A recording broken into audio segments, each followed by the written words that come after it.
สบายดีสำหรับในคลิปนี้ข้าพเจ้าจะมาสาธิตวิธีการเฮ็ดแบบทดสอบอยู่ในเว็บไซต์ว่าเขาจะเฮ็ด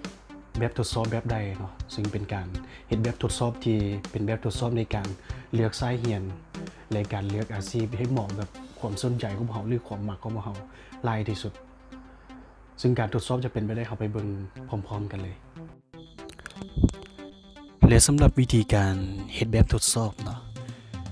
ซึ่งการเฮ็ดแบบทดสอบนั้นสามารถเข้าผ่านได้2 ทางสำหรับผู้ใดที่เข้ามาใน Facebook เรียบร้อยแล้วเนาะสามารถเข้ามาในที่เพจแชร์ประสบการณ์เฮ็ดเวียกแล้วหลังจากนั้นเลื่อนไปหาคลิปที่ข้าพเจ้าลงล่าสุดนั้นเนาะถือว่าเป็นคลิปที่อธิบายก่อนหน้านั้นถึงการเลือกสายเรียนและอาชีพและข้าพเจ้าได้ทิ้งลิงก์ตัวหนึ่งป่าไว้นี้เนาะเพื่อสามารถเข้าไปหาเว็บไซต์ได้เลยซึ่งสามารถกดที่ลิงก์ได้เลยเนาะซึ่งเป็นเว็บไซต์ shareprasopkaran.com นี่และสำหรับผู้ใดที่เข้าผ่านทางคอมก็สามารถเข้าไปทางเบราว์เซอร์และพิมพ์ชื่อเว็บไซต์เข้าได้ตามปกติโอเคเนาะถ้าว่าผู้ใดเข้าผ่านทาง Facebook เขาสามารถกดเข้าไปที่ลิงก์ได้เลยเนาะ www.shareprasopkaran.com กดเข้าไปมันก็จะเข้ามาหาเว็บไซต์เนาะซึ่งตอนนี้เราจะเข้ามาในเว็บไซต์แล้วและสำหรับการเฮ็ดแบบทดสอบนั้นเพียงแต่เราเลื่อนลงมาเนาะก็จะมีปุ่มสีเขียวตัวนี้นี่เพื่อให้เราเริ่มที่จะเฮ็ดบททดสอบซึ่งปุ่มตัวนี้จะเขียนว่าค่อยเหมาะสมกับเวียกแบบใดเนาะซึ่งจะเป็นการเฮ็ดแบบทดสอบสำหรับนักศึกษาที่กำลังเลือกสายเรียนหรือว่าผู้ใดที่ตัวเองเรียนจบมาแล้วแต่บ่ฮู้ว่าอยากเฮ็ดเวียกแบบใดก็สามารถเฮ็ดแบบทดสอบนี้ได้เช่นเดียวกันเฮากดเข้าไปเลยเนาะและอยู่ในเบื้องต้นเนาะในการที่จะเฮ็ดบททดสอบนั้นก่อนอื่นต้องได้ลงทะเบียนก่อนเนาะก็มีรายละเอียดเล็กน้อยมีชื่อต่างๆเบอร์โทรเนาะแล้วก็เมื่อเติมสำเร็จเรียบร้อยเมื่อเฮาลงทะเบียนเรียบร้อยแล้วก็สามารถล็อกอินเข้าไปเพื่อเฮ็ดบททดสอบนะครับพระเจ้าจะขอล็อกอินเข้าไปเลยเนาะในที่นี้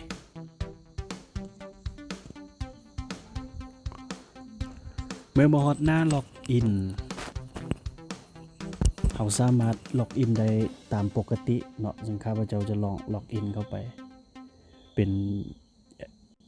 ชื่อของข้าพเจ้าเนาะ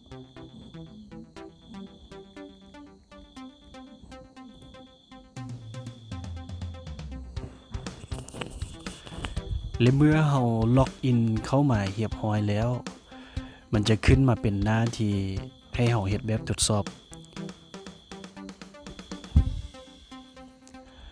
แบบทดสอบในที่นี้เนาะจะมีคำถามต่างๆที่จะถาม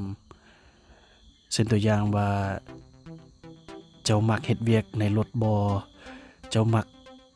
สร้างสรรค์สิ่งต่างๆบ่เป็นคนรักสัตว์บ่และคำถามอื่นๆที่จะเป็นความมักความสนใจของผู้จะเฮ็ดแบบทดสอบนั้นซึ่งความมักความสนใจตัวนี้จะเป็นตัวที่จะบ่งบอกถึงว่าในความมักแบบนี้ในความสนใจแบบนี้ใช้กันเฮ็ดแบบใดจึงจะเหมาะสมกับเจ้าหรือว่าอาชีพแบบใดซึ่งให้เราตอบคำถามใดเลยเนาะเมื่อตอบคำถามเรียบร้อยแล้วและเมื่อกดส่งคำตอบปุ๊บระบบมันจะประมวลผลแล้วเด้งเข้ามาหาหน้าตัวนี้ซึ่งอยู่ในหน้าตัวนี้เนาะมันจะรวบรวมเอาคำตอบต่างๆแล้วรวบรวมมาเป็นคะแนนตามความมักความสนใจที่เราได้ตอบแต่ละคำถามนั้นไปเนาะซึ่งระบบมันจะเฮ็ดเวียกรวบรวมเอาคะแนนตัวได้ที่ได้หลายที่สุดจะเป็นขึ้นมาทำอิฐคะแนนตัวได้ที่ได้มาเป็นอันดับ2หรืออันดับ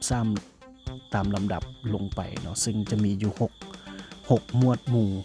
ของการเฮ็ดบททดสอบตัวนี้ซึ่งอยู่ใน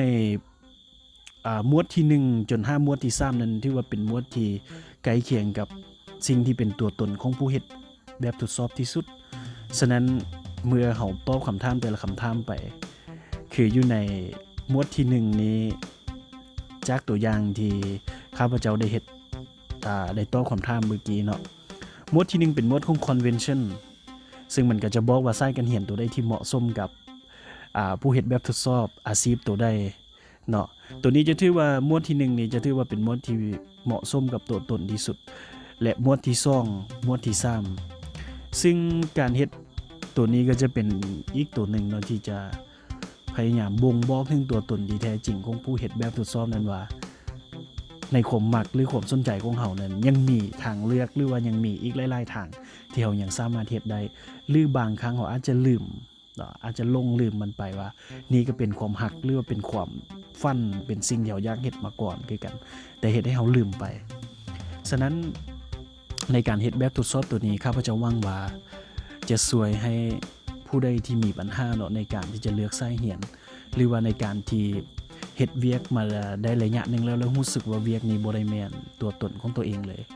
แล้วอยากเฮ็ดเวียกที่มันเหมาะสมกับสิ่งที่ตัวเองถนัดหรือเป็นสิ่งที่ตัวเองมีพรสวรรค์แท้ๆซึ่ง